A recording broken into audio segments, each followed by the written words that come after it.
Hi guys, എല്ലാവർക്കും പുതിയ വീഡിയോയിലേക്ക് സ്വാഗതം. Point of view. ഞാൻ സംസാരിക്കാൻ പോകുന്നത് പോയിന്റ് ഓഫ് വ്യൂവിനെ കുറിച്ചാണ്. ഓരോരുത്തർക്കും ഓരോ തരത്തിലുള്ള പോയിന്റ് ഓഫ് വ്യൂ ഉണ്ട്.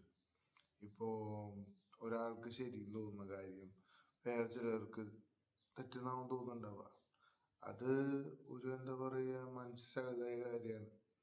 കാരണം നമുക്ക് ശരി തോന്നുന്നത് മറ്റുള്ളവർക്ക് ശരിയാന്ന് തോന്നേണ്ട ഒരു കാര്യമില്ല.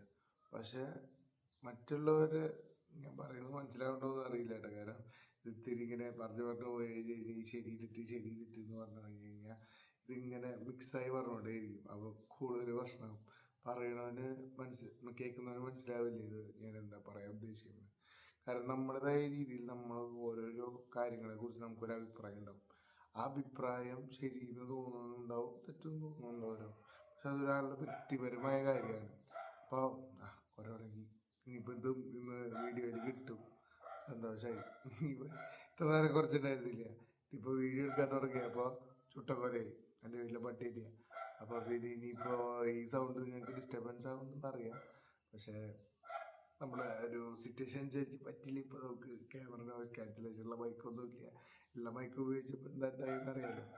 അപ്പോൾ കറക്റ്റായിട്ട് പറയാൻ പറ്റുമെന്ന് വിചാരിക്കണം. നിങ്ങൾക്ക് ഞാൻ പറയുന്നത് കേൾക്കാണ്ടെന്ന് വിശ്വാസത്തിൽ ഞാൻ പിന്നെയും പറയുകയാണ്. അപ്പോൾ ഓരോരുത്തർക്കും ഓരോരോ ഇതിൽ പോയിന്റ് ഓഫ് വ്യൂ ഉണ്ട്.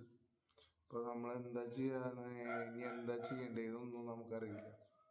എന്ന് വെച്ച് കഴിഞ്ഞാൽ ഞാൻ ആ ടോപ്പിക്ക് പോയി കുറച്ച് വേറെ ഇതൊന്നും പോയി. ഓരോരുത്തർക്കും ഓരോ അഭിപ്രായം ഉണ്ട്. അപ്പോൾ നിങ്ങളുടെ ഓപ്പോസിറ്റ് നിൽക്കുന്ന ആൾക്ക് ചിലപ്പോൾ ശരിയെന്ന് തോന്നുന്ന കാര്യം നിങ്ങൾക്ക് ഇഷ്ടപ്പെട്ടെന്ന് വരില്ല. പക്ഷേ നമുക്ക് ഒരിക്കലും എന്താ പറയുക, ഞാൻ പറയണതാണ് ശരി, ഞാൻ പറയുന്നത് മാത്രമാണ് ശരി എന്ന് പറഞ്ഞാൽ ഒരിക്കലും നിൽക്കാൻ പറ്റില്ല.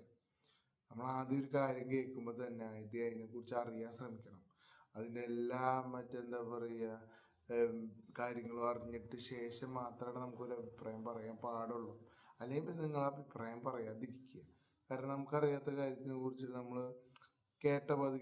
ഇപ്പോൾ ചില വാർത്തകളുണ്ട്, ആ വാർത്തകൾ നമ്മൾ കേട്ടുമ്പോൾ നമുക്ക് ഒരാളുടെ സൈഡ് പിടിക്കാൻ തോന്നും. പക്ഷേ അതിൻ്റെ പിന്നാമ്പുറത്ത് എന്തൊക്കെ നടന്നിട്ടുണ്ടെന്ന് നമുക്ക് ഒരിക്കലും അറിയില്ല.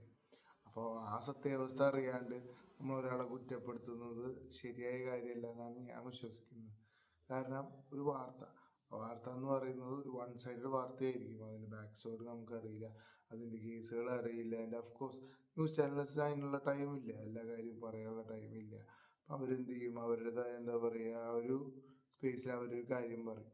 പക്ഷെ അതിൻ്റെ പിന്നിൽ പല കാര്യങ്ങളും ചിലപ്പോൾ ഉണ്ടാവും. ഇപ്പോൾ ഫണ്ണായിട്ട് പറയുകയാണെങ്കിൽ നമ്മുടെ വാഴ 2 ക്ലൈമാക്സിൽ കണ്ടിട്ടില്ലേ, അവിടെ ഇഷ്യൂ ഉണ്ടായത് വേറൊരു കേസിനാണ്. പക്ഷേ അവസാനം വന്നപ്പോൾ അത് പപ്പടടിയായി മാറിയത് കണ്ടില്ലേ. ഞാനത് ഫണ്ണായിട്ട് പറഞ്ഞതാണ്. കാരണം ഇതിൻ്റെ ബാക്ക് സ്റ്റോറീസ് കുറേ ഒന്നും നമുക്കറിയില്ല പല കേസിൻ്റെയും. നമ്മൾ ഒരു കാര്യം കേൾക്കുമ്പോൾ തന്നെ ഇപ്പോൾ ഞാൻ പല റിയാക്ടേഴ്സിൻ്റെ വീഡിയോസ് കാണുമ്പോൾ പോലും അവർ എന്തടിസ്ഥാനത്തിലാണ് പല അഭിപ്രായം പറയണതെന്ന് എനിക്ക് തോന്നിയിട്ടുണ്ട്. കാരണം അവർക്കറിയില്ല ഇതിൻ്റെ പിന്നാമ്പുറം എന്താണെന്ന് അറിയില്ല, ഇതിൻ്റെ കാര്യങ്ങൾ എന്താ നടന്നതെന്ന് അറിയില്ല. ബേസിക്കായി ഒന്നും അറിയാത്ത ഒരാൾ അതിനെക്കുറിച്ച് റിയാക്ട് ചെയ്യുന്നതിന് എനിക്കിപ്പോഴും ഒരു വിയോജിപ്പുണ്ട്. കാരണം അത് ശരിയല്ല. ഒരു എന്താ പറയുക, നമ്മുടേതായ പേഴ്സ്പെക്റ്റീവ് എപ്പോഴും വേറെ ആയിരിക്കും. പിന്നെ നമുക്ക് ചിലപ്പോൾ എന്താ പറയുക ഇഷ്ടപ്പെടുന്ന ആളാണ് ചിലപ്പോൾ അതിൻ്റെ ഓപ്പോസിറ്റ് നിൽക്കുന്നതെങ്കിൽ ചിലപ്പോൾ അവരുടെ പക്ഷം ചേർത്ത് സംസാരിക്കാൻ തോന്നും. അത് നമുക്ക് ഇഷ്ടപ്പെടാത്ത ആളാണെങ്കിൽ നമ്മൾ മറ്റുള്ളവരുടെ പക്ഷം പിടിക്കുകയും ചെയ്യും. അപ്പോൾ ഒരു എന്താ പറയുക ഐഡിയോളജി എപ്പോഴും വെക്കുക എന്ന് വെച്ച് കഴിഞ്ഞാൽ ഒരു കാര്യം ഫുള്ളറിയാണ്ട് നമ്മളൊരു കാര്യത്തിൽ എന്താ പറയുക ഇൻവെസ്റ്റ് ചെയ്യാതിരിക്കുക. എന്ന് വെച്ച് കഴിഞ്ഞാൽ ആ കാര്യത്തിൽ അഭിപ്രായം പറയുകയോ അല്ലെങ്കിൽ അതിലധികം കൂടുതൽ ഇതാവാതിരിക്കുക. അപ്പോൾ നമുക്ക് എന്താ പറയുക ഒരുപാട് പ്രശ്നങ്ങളൊന്നും സോൾവ് ആകാൻ പറ്റും. കാരണം നിങ്ങൾ ഒരാളുടെ പോയിന്റ് ഓഫ് വ്യൂ കേട്ടിട്ടില്ല, ആളുടെ പോയിന്റ് ഓഫ് വ്യൂ കേൾക്കാണ്ട് അല്ലെങ്കിൽ എന്താ പറയുക നമ്മളൊരു കാര്യം കേട്ടു എന്ന് വിചാരിച്ചിട്ട് നമ്മൾ എന്താ പറയുക അതിലേക്ക് ഇങ്ങനെ ഇതാവാതിരിക്കുക. നമ്മൾ കൂടുതൽ നമ്മൾ നമ്മുടെ കാര്യം ഒരു ഇൻഡിവിജ്വൽ ചോയ്സ് എപ്പോഴും ചെയ്തുകൊണ്ടിരിക്കുക. ഇൻഡിവിജ്വൽ കാര്യങ്ങൾ ഇടപെടുക, സോഷ്യൽ കാര്യങ്ങളിൽ ഇടപെടാം. പക്ഷെ ആ ഇടപെടുന്ന സമയത്ത് നിങ്ങൾക്ക് ആ സോഷ്യൽ എത്രത്തോളം അറിയാമെന്ന് നിങ്ങൾ നോക്കണം. അല്ലാണ്ട് നിങ്ങൾ എന്നാൽ പിന്നെ എല്ലാവരും ഇടപെടുന്നുണ്ടെന്ന് നമുക്ക് ഇടപെടാമെന്ന് പറഞ്ഞിട്ട് ഇടപെടാണ്ട് അതിൻ്റെ സത്യാവസ്ഥ മനസ്സിലാക്കി ആ സത്യാവസ്ഥ നമുക്ക് പറയാൻ പറ്റുമെങ്കിൽ നമ്മൾ ഇടപെടാം. ഇതെൻ്റെ ഒരു ഇതാണ്, കാഴ്ചപ്പാടാണ്. ഇങ്ങനെ ചെയ്താൽ മതി ആൾക്കാരിന്. ബട്ട്